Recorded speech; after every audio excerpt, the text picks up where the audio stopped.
Comissió d'Urbanisme de Catalunya va aprovar ahir el pla urbanístic per construir la macroplanta de biogàs de la Sentiu de Sió, la més gran del sud d'Europa.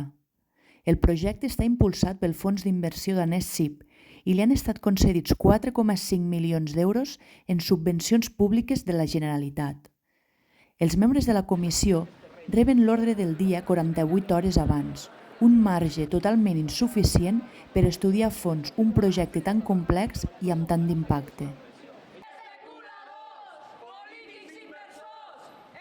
A les portes de la reunió vam constatar que molts dels qui van votar ni tan sols coneixien el projecte, ni havien tingut accés als informes tècnics i pericials que en posen en evidència greus irregularitats.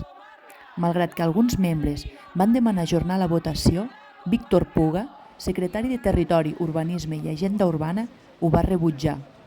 Una mostra més de l'actitud autoritària d'un govern que legisla a cop de decret ignorant el territori. El territori no té aquest excedent de purín. Hi ha problemes puntuals, però que poden ser per un 5% del volum del que vol tractar aquesta planta. Aquí del que es tracta és de, amb el pretext del purín, justificar la seva implantació per col·locar-hi el 50% més de residus que no són purins i que això és el que produeix biogàs i que aquest biogàs sigui comercialitzat per un monopoli que és el de Naturgy.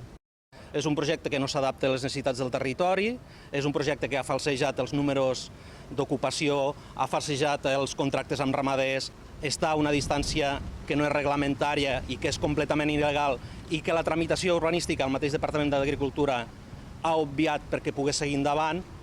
Per tant, estem davant d'això, davant d'un tracte colonial per part de la Conselleria de Territori que el que fa és posar el país al servei de fons d'inversió.